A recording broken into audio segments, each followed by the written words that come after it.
Learning Hilchos Tefillah.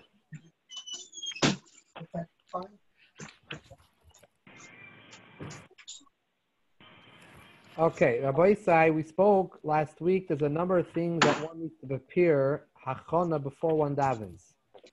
One needs to prepare a place, mokim roi l'tfilasei.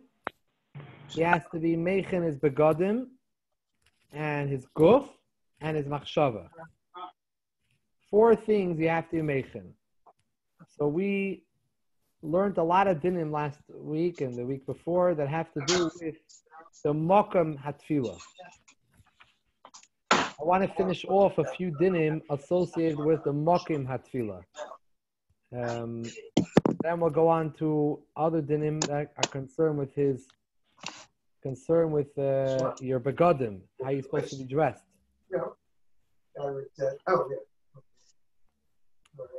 So l'maisa, a person davening Shemoneh Esrei should daven directly to the wall without anything in between him and the wall. For example,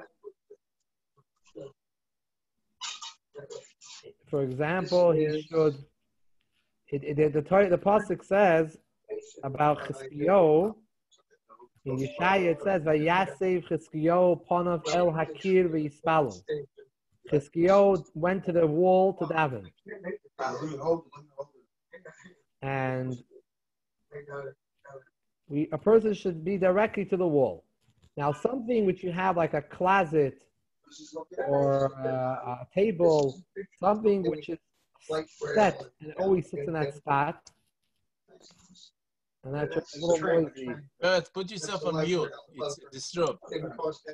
Peretz Davison, put yourself on mute, please. What?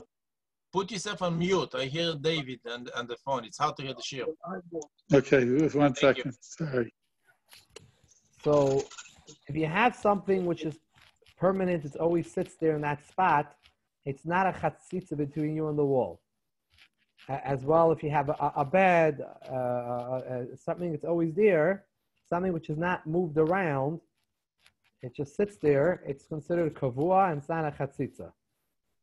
Another point is, a chatzitza is only something which is high yud tfachim and wide 4 tfachim by 4 tfachim. But something smaller than that is not considered a hefsek between you and the wall. As well, anything which you're using for your davening, even if it's very large, is not a hefsek. Like people have a stender that they put the siddur on. It's not a hefsek. Shulchan Aruch clearly mentions the word stender. That even though it's large, it could be larger than yud tfachim and wider than dalet tfachim. And since you're using it as a tzorich for your davening, it's not considered a hefsek. And this whole din is only a mitzvah min hamuvchar, the best way to do the mitzvah. However, if it's difficult to daven in another place, and you don't find a spot which is not easy for you to make a place that you could daven without any chatzitza between you and the wall, a person shouldn't refrain from davening with a minyan. Because it's not an isser. But he should close his eyes because sometimes the things that are in front of you can disturb you. So you should close your eyes when you daven, or daven in a siddur. Look inside the siddur. So you shouldn't be disturbed by the different things that are in front of you in the room that will catch your eye. If it's something which is always there, it's not going to catch your eye. It's part of the room. But other things in your way, you'll maybe look at it.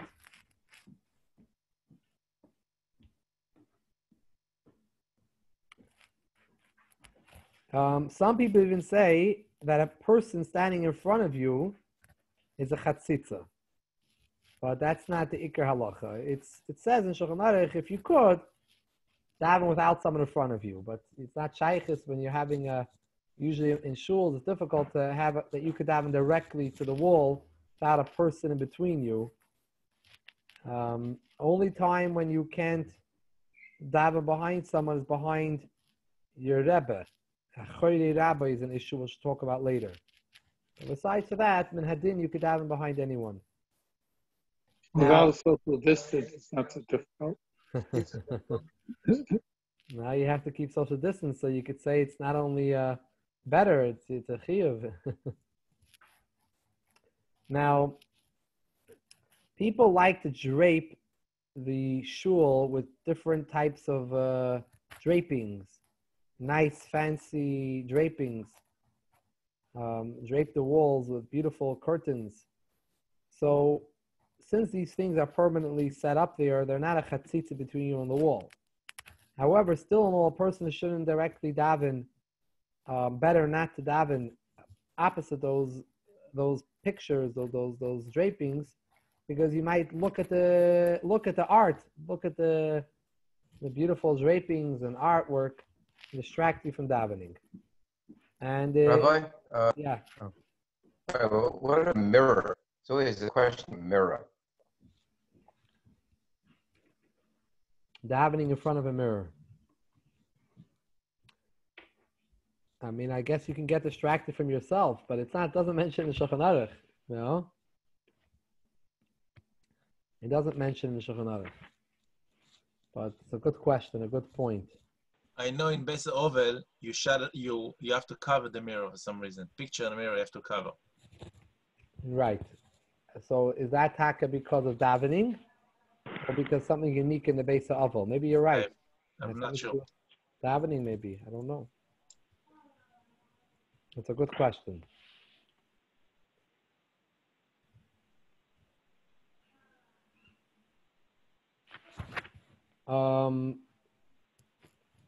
Now,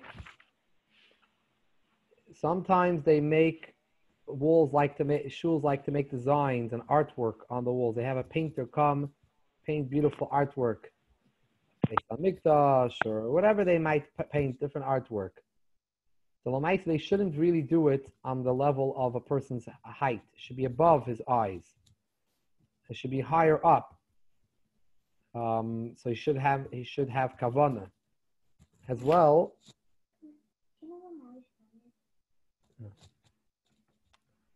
As well, we should not have designs in the Siddurim that we daven in order not to mevatel someone's kavanah. You're going to have, let's say, pictures in a Siddur with pictures. So you're going to have an issue. People are going to be looking at the pictures in the Siddurim.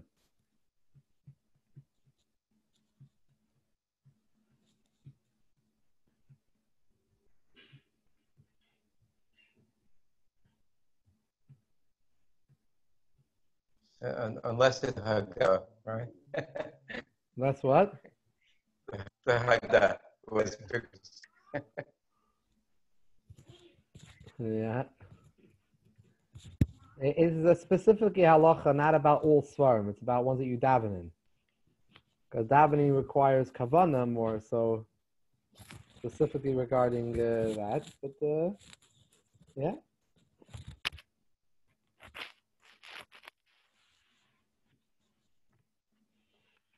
Okay. Also, by the way, in Hilchas Kriya Shema, the Shulchan Aruch discusses that you're not allowed to daven in certain places where there's, let's say, there's a bathroom, or there's places that you can daven. So someone had asked me actually about it. He was by a porch minyan. He didn't feel comfortable. He was davening on the street, and it was near, the garbage. It was garbage night. There was garbage bags outside. I told him, the garbage is covered. It's like, in your house, every room in your house, you have a garbage can, and you're still allowed to daven in your house. In the shul, you have a garbage can, you daven there. So in the house, there could even be, a soiled diaper in there, baby diaper and things, but still in all, since it's covered, it's in a garbage bag, it's in a garbage can, it's not a problem, as long as it doesn't smell. If it smelled, we won't have to move away from it. Okay, that Adkan is all in regards to preparing a proper mokim where to daven. What about your begodim? How should you prepare your clothing, the way you dress? So we don't need to tell you that you need to cover your private parts. That's obvious. Another din is that your heart, lo yehi liboy roya sa'erva. Din that comes up many places, that your heart, your chest cannot be visible to your private parts, to the bris milah. So it has to be covered and separated.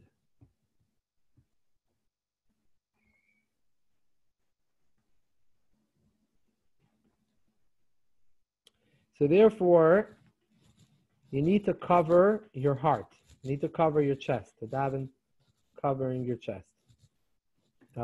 This is even in the case, let's say someone's wearing pants, but he still needs to wear a shirt.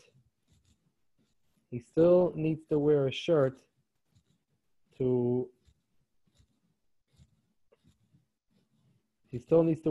cover his heart. Another halacha, a person needs to wear a belt or a gartel during davening. Even if he already has a belt. And, those days, people would dress in robes. It was like a dress. The men would also walk around with a dress. That it was not two separate. They didn't have, not necessarily did they have a shirt and a pants. There were time periods and people wore, it was one robe with one clothing from the beginning to the bottom. So it was, first of all, you need to make a hefsek in between the heart and the erva. They can't be seeing each other. So you have to have a belt in between to hold it tight against the waist. So there shouldn't be the heart's in libidoya erva. But besides for that, there's an additional concept of hikein likras elikechi yisrael. The pasuk says that one should prepare oneself before one davens to Hashem. And therefore, one needs to do something special. So he should wear, even if the ein libidois erva, he should wear an additional gartel or belt in order to do something hachana to daven. This is only regarding davening. But other brachas, you don't need such a gartel. As long as you have a belt that making sure that your heart does not see the erva, you don't need it, because by brachas we don't say that you have to prepare this hachana like tefillah needs.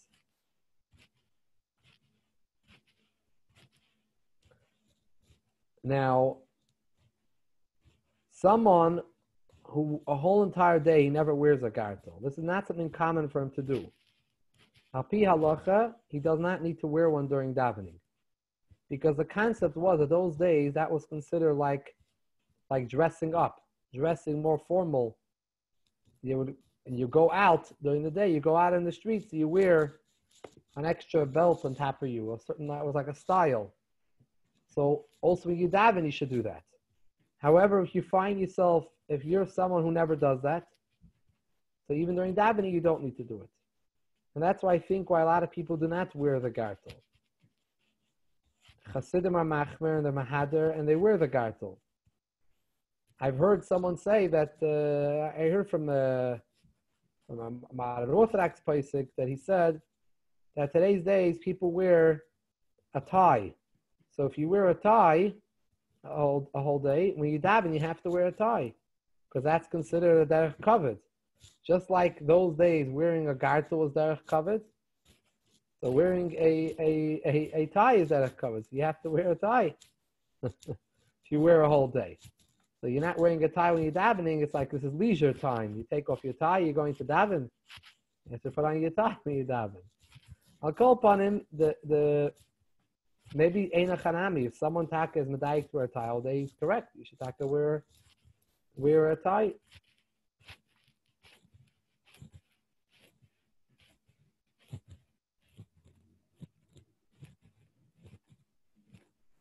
Now, next, another halacha, a person is usher for him to say say Hashem's name with his head revealed. It's usher for him to say Hashem's name without a yarmulke, without a covering. It's a midas chasidis to not walk more than 4 amis without a yarmulke, even if you're not in shul. But it's an isser not to wear a yarmulke when you say Hashem's name. So that's what we find by certain Sfardim. They had a minig where in those communities they did not wear yarmulkes in general. They didn't have this minig of Abidas Chasidus that they all wore yarmulkes. But whenever they go to a shul or they do a mitzvah, they sing a bracha, they always put on a yarmulke.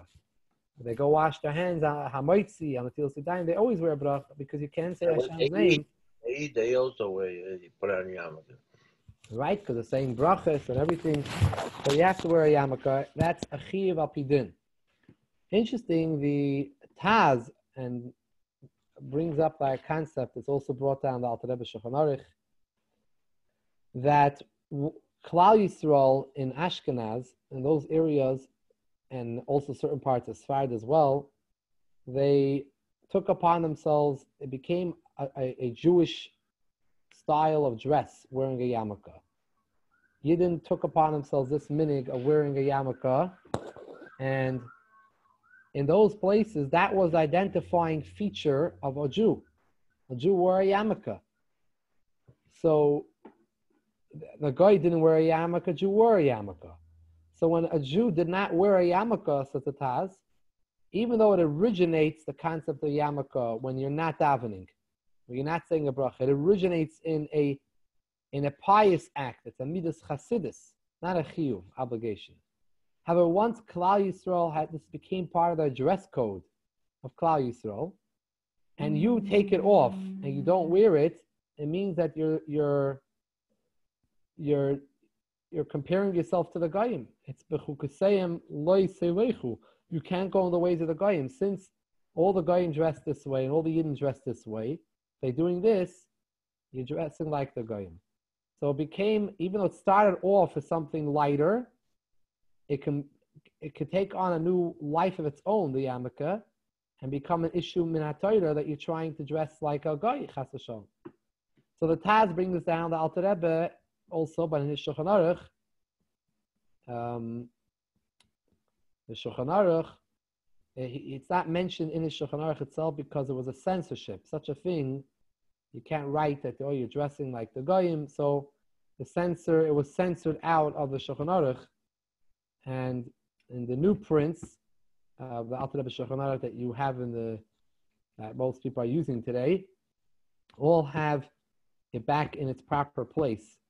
That the Alter Rebbe writes, brings down this halacha from the Taz, that today's days wearing a yarmulke in those kehilas that have the minig to wear it, if you don't wear it, it's an issue of b'chukasei loisalechu. But this is only talking, I mean, issa deraisa. This is only talking about in not b'shas davening, not b'shas saying a bracha. Shas is davening, b'shas saying a bracha. It's a chiyuv min hadin to wear a yarmulke. Rabbi, a question or two. Yeah. Is it considered the Birchat Shav if you said a bracha without a yarmulke? And also, do you have to repeat the bracha if you said it without your kippah on?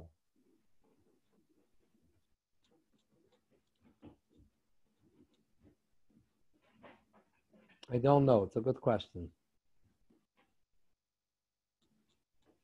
I don't think you have to repeat it, but I don't know. I don't know. It could be it's not correct. It happens. Someone can make a mistake. He could forget, you know.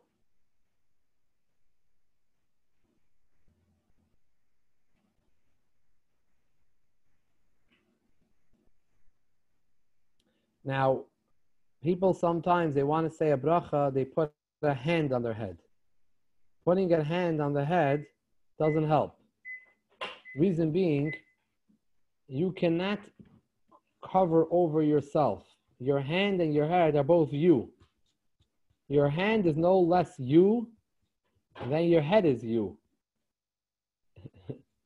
So I'm not talking here about a hat yet, but I'm saying wearing a yarmulke, not about wearing double covering. Just the basic wearing a yarmulke, putting your hand on your head is meaningless because your hand in your head, it's not covered. You're not covered. That's you. Your hand is you. We still see you. You're still there. You're not covered. The person's supposed to cover himself before Hashem. However, if he puts his sleeves on, he has a sleeve. A sleeve is okay. Sleeve is a beged. As well, someone else could put his hand on your head. Let's say you're on Miftzayim and you want to, the person not wearing a yarmulke. You could put your hand on his head and he could say a bracha. No yarmulke available, you put your hand on his head and then he could say a bracha. He can't put his hand on his own head unless he's putting his sleeve over his head. This, by the way, this halacha is interesting, is brought in Chassidus as an example how to explain what it says that Hashem hu Elikim. The Torah said, we always say Hashem hu Elikim. Hashem is Elikim. And what is Hashem? Hashem is the Yud Kei Vav Kei, the Shem Havaya. That's the Midas Harachimim. And Elikim is the Shem Midas Hadin, the Midah of Gvura, which is a source of nature. The whole nature comes from the Shem Elikim. So when we exclaim in the Pasuk and on Yom Kippur and on many occasions in Daven, we say Hashem hu Elikim. We're saying that Hashem is the same Hashem as Elikim who creates the world, the laws of nature. Even though it seems to me very different attributes, Midah of Rachamim, the Midah of Din, Midah Chesed, Midah Gvura. The world is created is limited, it's restrictive. We don't see Hashem. How can we say this is a representation of Hashem? So in Chassidus brings an example from this halacha here in Shulchan Aruch that a person cannot cover over himself, right? Ein etzem mechasal etzem. An essence can't cover over itself. So too the Eibishter, he's not covered over just because he concealed himself. His concealing himself is not a covering over himself because it's all him. Since he's doing it, he creates nature, he does miracles, he does nature, it's all him. So even though we don't see it clearly, but it's all him. Just like when someone puts his hand over his face, for example. He hides his features, that his most sensitive, refined features of sight, smell, and his mouth, everything is in the face, and he puts his hand over it, you don't see it, but the hand is also him. The hand is him just like the face is him. So the Eibishter, the Midas, the Teva is the Eibishter, and Hashem hu Elikim, it's all the Eibishter. He's not hiding over himself. We don't see it clearly, but it's all him. Ein etzem mechasal etzem. Now, another interesting halacha is a person should not stand davening without socks on. If people in that place don't walk around, stand before great people with socks. But what happens in Arab countries, in the Middle Eastern countries, where even in front of very great people, they walk around barefoot. And then there's no problem. You could daven barefoot in those countries. I'm sorry to ask you again. Sure. Can you wear socks without shoes in davening?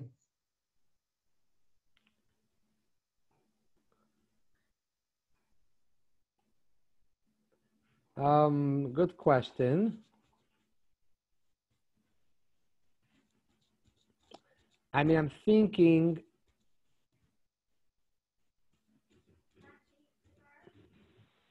from here it seems that it would be okay, but from the logic behind it, it seems that you should it's not respectful to when you go stand before chashuv a person without shoes. Doesn't seem to be a respectful thing. What about sandals? Is it also not kosher? I mean, we do on Yom Kippur and Tisha B'Av, we do wear sandals, but ain't done in efsher, efsher. Those cases you can. So there's no clear halacha that you have to wear shoes. It's the halacha is that you're not allowed to have revealed. You're not allowed to have your legs revealed. Maybe later Achrayim bring up the concept of shoes. I would have to take a look. But Moshe Rabbeinu, it says, Shalna na'alecha ma'al raglecha, when you daven, mufakir. and Berchas Koyanim, take off the Because shoes. he was Israeli, maybe. Maybe he was Israeli or... Also by the story that we just read in the Haftarah, with Shimshon HaGibar, his mother. So they took off the shoes. Yeah, I don't think minhadin it's a problem, but obviously more respectful to daven with shoes. But it's not minhadin a problem. Wearing sandals again. If you're wearing socks, so you're covered. If you're not wearing socks and therefore your heel can be seen, it would be an issue. You have to wear. It's not for him. One tiny question. We have someone who davens in our shul quite regularly without socks. Is there a gentle way to tell him without? How do you deal with that situation? He comes in almost all the time without socks. Maybe he needs a donation. Socks. Maybe he donates the socks. No, that's his minhag. We could have a sock gemach in front of the shul, like have a gartel gemach. Yeah, but he's not interested in socks. But maybe he would be interested in the halacha. Is that a halacha or a minhag? It's a halacha, but it's not something that, for us, it's an issue for him. It's not for the other people in the room. I wouldn't send him up to the amud, and if he have to get an aliyah, I would say he should put on socks. He's wearing shoes, not that he's walking barefoot. He just, it's a style of pants and shoes without socks. Oh. Right. He wears shoes. Yeah, he doesn't wear socks. And Eretz Yisrael, they wear sandals without the socks. And Shabbos, they put on socks. A lot of Dati Leumi, a lot of really, they all walk around with sandals without socks. But on Shabbos, they put on socks also. Yeah, don't make a machloikus about it, but obviously, if he's wearing shoes and you don't see that he's wearing his feet are not bare, so it's not a problem even for himself. For us, it's not an issue. The people davening around him, it's not an issue. It's more of an issue that he should prepare himself appropriately. So if we have a nice way of telling it to him, we have a sensitive, nice way, maybe. But otherwise, we have to be careful also not to, to hurt someone's feelings. So we have to wait for an opportune time to bring up the issue, and in some way, it can be mentioned. Can we quote you? I don't want it to be machlokes, As long as it's not a machlokes. I'm not concerned for myself. I just don't want any. I don't think machlokes is worse. Machlokes is worse. I think let it go. He wears shoes, there's no problem. Yeah, if he's wearing shoes, then it's okay. No, he's wearing shoes. Now, maybe he has a certain issue. A lot of people have maybe, certain fungal issues and different things that they need the feet to be breathing. It could be more of a health issue. So, no, I've discussed it with him. Now, a person shouldn't be wearing gloves when he davens, because it's like as if you're like traveling. You're on the way. You don't wear gloves when you're in a house, in a shul. What about masks? Here we go. I agree with that. How do you talk to HaKadosh Baruch Hu with a mask? I very much against that. Maybe HaKadosh Baruch Hu doesn't mind. Actually, I think Moshe Rabbeinu did. I think there was a Rav during this period of time who said that he had an issue with davening with a mask. He felt it's something between you and Hashem. But obviously, if that's what's required and that's a health reason, someone wants to do it, there's no problem at all with that. I was just kidding. Yeah.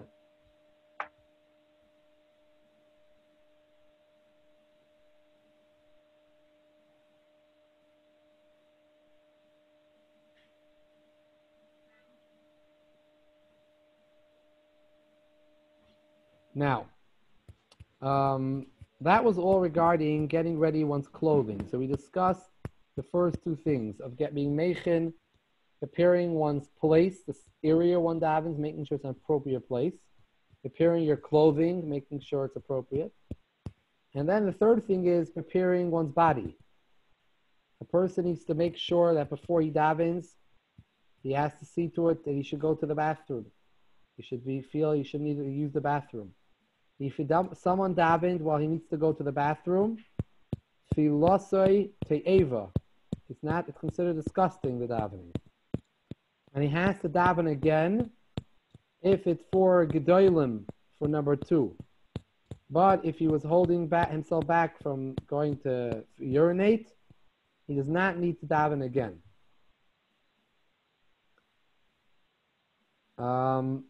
Even by gedolim, when it comes to number 2, it's only in a case where he can't hold himself in for the amount that it takes to walk a parsa, which is 2,000 amis.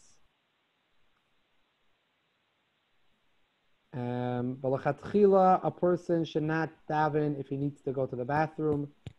He needs to make a hachana, and even if he's going to miss zman tefillah.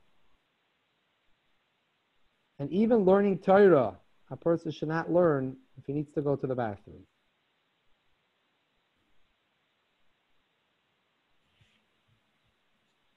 This is all before davening. But if you're in middle Shemoneh Esrei and you felt suddenly you need to go to the bathroom, you should try to hold yourself until you finish the entire Shemoneh Esrei. I learned that even in middle Shemoneh Esrei, if you really have to go, you should go even in middle Shemoneh Esrei. If you can't, you should stop. You should stop for gedolim. For gedolim, you should stop.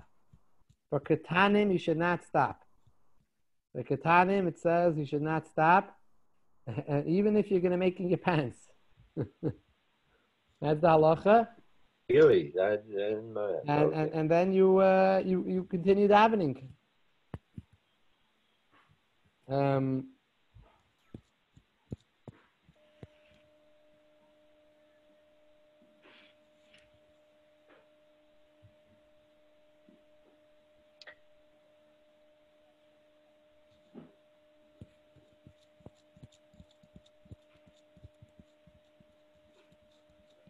But like we said, a person should make sure he takes care of his needs before davening.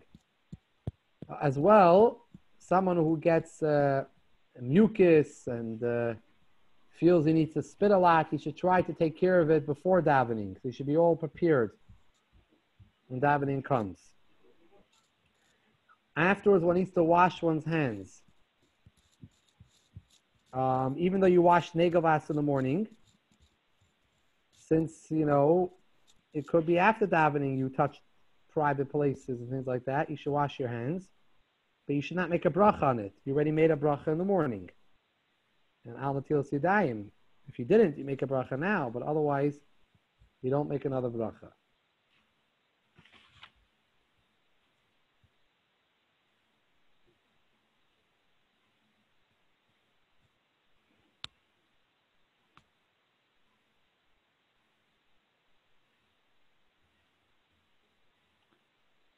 This is regarding davening. Davening, it's very important to wash your hands. However, learning, you could wipe your hands on something else.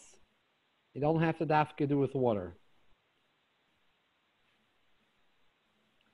Even if a person scratched one's head, he scratched one's head, or he touched sweaty parts of his body.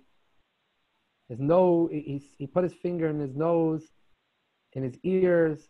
All these places are considered the makom of tinoifis, and you can't touch these places during davening. If you need to, you can touch through a tissue. Through a cloth, you can touch it.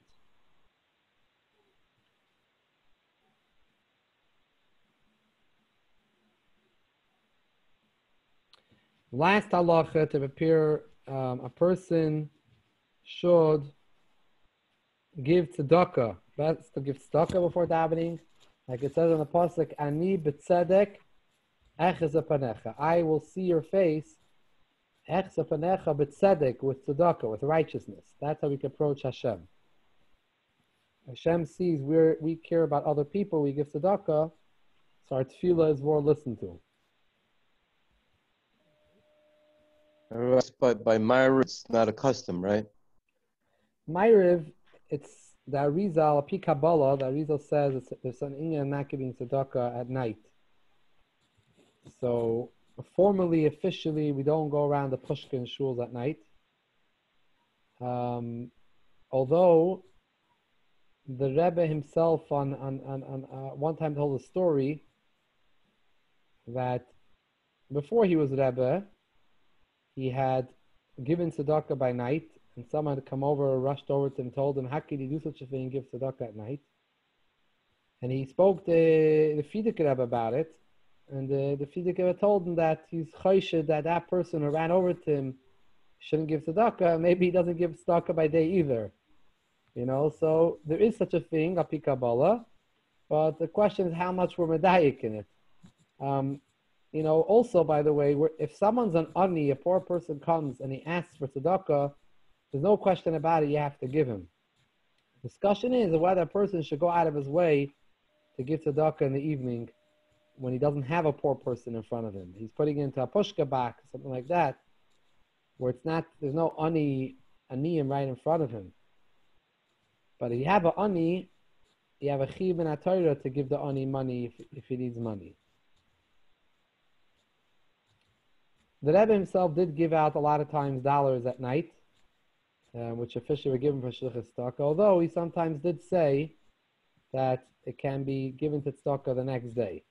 So he was back and forth on this issue about giving tzedakah at night. So formally, officially, Gabayim do not go around with a pushka by Ma'ariv, but if someone gives, it's not a big deal. And if someone asks, you definitely can give him money at night. I'm sorry, Rabbi, is there a way around it? You can give like an adava? Does it make a difference or no? I don't see the chiluk because an adava is also like a charity. You know, it's you're giving Okay. You're giving a charity.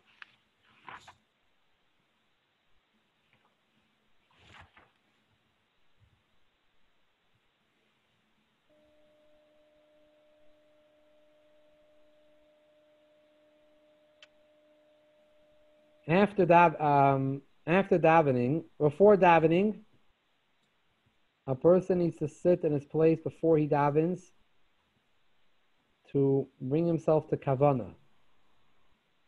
He should sit and be calm and get ready for kavanah for davening. After davening, you shouldn't run right away out of shul. Shouldn't look like you have a burden you need to get away from. And that's actually why we say Altira. The psukim of Altira are not really part of davening. The psukim of Altira and Pachapisoim and Ach Tzadikim is that a person, even after davening, you're not rushing. You say a few psukim, you're not rushing out from shul. Yeah, but I have one more question. It's not one more, but who knows? The person who has a shalom, it happens a lot to people, I guess. If they're in depression or they have anxiety, should they continue to pray at that point, or should they just wait or just try to, do something, whatever? If they could, they should try to daven mitoich simcha. You're not supposed to daven mitoich atzvus. Ein oindem l'spalel mitoich simcha. They definitely should try to bring themselves to a state of simcha. They can't. They can't. They shouldn't refrain from davening. But a person definitely l'chatchila should be in a happy mood. You know.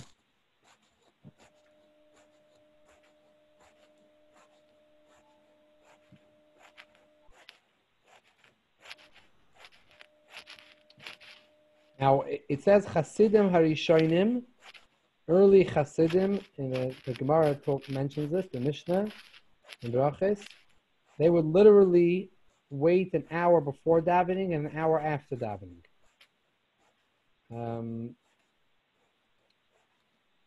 You know, and they would have meditate before davening, and even after davening, they wouldn't run away.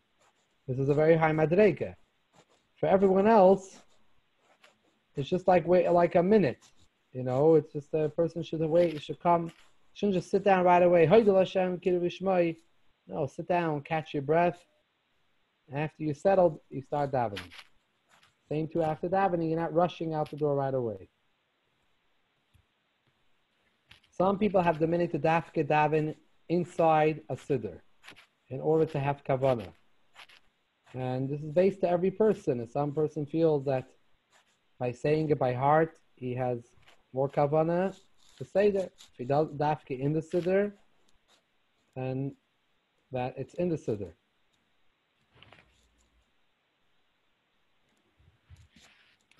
A person shouldn't start davening when he has schoik in kalas roish, like you know, lightheadedness and laughter, and dvarim b'teilim, talking dvarim b'teilim, or he's angry.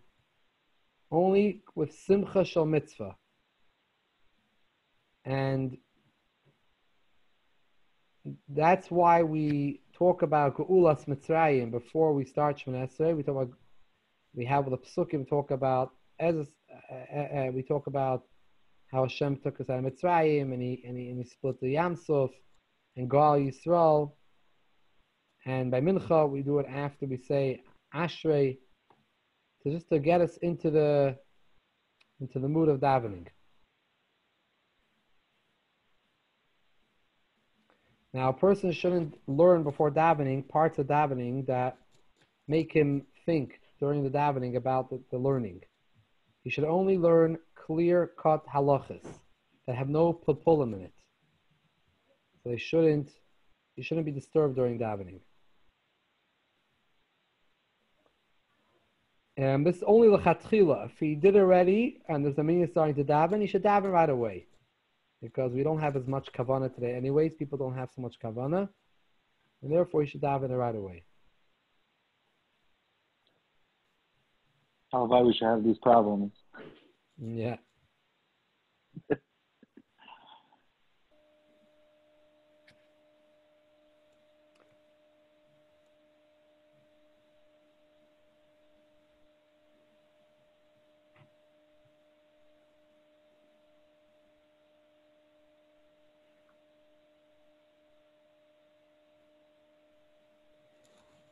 Now,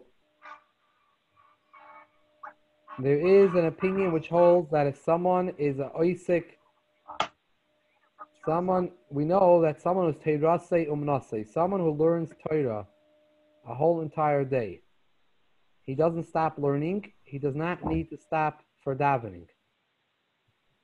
As well, someone who is an oisik b'tzarchei tzibur, someone who needs to take care of community matters. There are community issues at hand that are negeya for Klal Yisrael, and he right now it conflicts with the time of davening. He's allowed to skip davening and to take care of the tzarchei tzibur. And such a person does not need to daven mincha twice to be mashlam what he missed. Because at the time, when is there a concept tashlumin that you have to make up for the time you missed? Is only when you were chayiv to daven and you missed it because you had certain other things that came up. However, you weren't feeling well, that you weren't able to daven, then you daven tefillas mincha twice. However, if at the time of the obligation of shachris, you were pater from davening, so since you were pater from davening, you have no chiyuv to make it up later. But obviously, it's only talking about in certain situations, in regular situations, a person can't just say, "Oh, I'm doing some community work, you know. I clean the svarim in shul, or I collect some tzedakah." We're talking about something of great need, and the person needs to take care of something. Let's say he needs to go meet some government officials to help be mevatel certain decrees in Klal Yisrael or Gzeirus, different things, or certain help save people. And during that time was a davening time. He does not need to make up the time later. He was patur from davening. The L'chatchila never had a chiyuv to daven. L'chatchila was not a chiyuv. In Mirz Hashem, next week we'll talk about the direction you're supposed to be davening, and about standing and sitting, and some other dinim that are negeya for davening.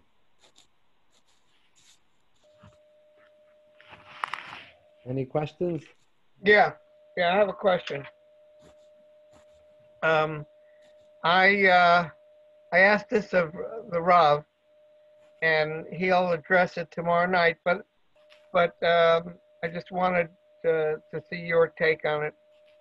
And maybe I asked it before, but all right. Anyway, on Shabbos, I was by my nephew in Denver, and I threw out the question: is it absolutely required by halacha to say Birkat HaTorah prior to saying the Shema? And the 17-year-old nephew is a Talmud Chacham. It looks like he's a budding Talmud Chacham. He suggested that that you keep it in mind, your kavanah, that when you say Shema, if you don't have any time, in other words, if your zaman is right there, that you're saying it to be Mekayim the mitzvah of saying the Shema and not learning.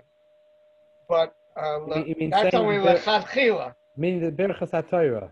Right, Birkat HaTorah. But he's saying the bracha Abbas Olam before Shema should be in lieu of Birchas HaTorah. No, the Shema, not in lieu, that without the kavanah to do learning, but only for the reciting of the Shema, that your in other words, your intention right is only to fulfill the mitzvah, but not to learn. He's right. I mean, l'chatchila, a person should say Birchas HaTorah before he says Shema. Right. But because our shittas hold that it does constitute a learning. However, if you don't have time, you should just, if it's man Kriya Shema, say Shema straight, and you're correct, because there are opinions that say that Kriya Shema it's for the mitzvah Kriya Shema. It's not a mitzvah limud HaTorah. It's Kriya Shema. It's reading, learning Shema. So your nephew is correct. But it's the Christmas, you are learning. It comes from it's right. So, but the question is this considered, since it's a mitzvah to do it, is this considered limud HaTorah, or does it have a different status? Does it attain a new life on its own of a mitzvah of Kriya Shema?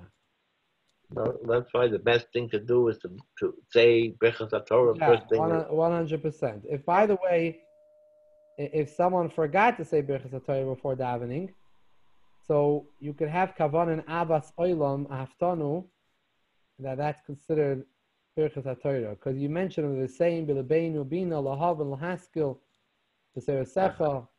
You're asking Hashem. You talk about the mile learning Torah. Aga, by the way, there are many Rishonim which hold. There are shittas which hold that Birchas HaTorah itself is min HaTorah. It's min HaTorah to say the bracha of Birchas HaTorah. There are opinions that say that, and therefore if you have a suffix, if you said it or not, you would have to actually say it again, because it's suffix min HaTorah. So that's deraisa. It's a deraisa. According to certain shittas, Birchas HaTorah itself is the Raisa. Not only Kriya Shema, but the Birchas HaTorah, saying a bracha on the Torah, is Min HaTorah. So one of the positive commandments of Rambam would be to say the Shema. Is that correct? Yeah, that's correct. All right. So let me ask you something. Why don't we say a bracha on Kibbud Av V'Em? I'm curious what your answer is. I have seen it, and well, I'll say what it says is that it's a continuous mitzvah. It's a continuous mitzvah, so we don't say a bracha on a continuous mitzvah, but yet Talmud Torah is, and my understanding was that is a continuous obligation. So what I heard was that the mitzvahs bein Adam lachaverei, there's no mitzvah, there's no bracha on them. We don't find we don't say mitzvah on tzedakah. Any mitzvah which is dependent on someone else. It's not only you, it's dependent on another person. Another person is involved, so it's not just you. It's dependent if the person accepts the honor, accepts the tzedakah. It's not just your mitzvah itself. We don't say a bracha. But there are different reasons, many different reasons given for it. It's not, some say because the main mitzvah of these things is not that you're doing it. The main mitzvah is that it's done. The main mitzvah is the poor person gets a tzedakah.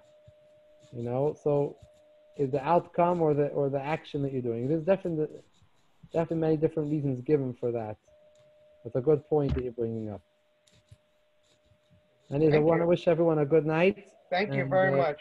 Thank you very much. Thank you, Rabbi. I hope soon again we'll be able to learn in shul together, Mitzvah Hashem. Oh, Hashem, that's the praise. We could still continue Zoom. Maybe throughout the year, people want to connect. Now that we've learned about the method of Zoom, people can continue Zoom throughout the year. For people that can't make it to a shiur, just hook on to Zoom. So you could, you know.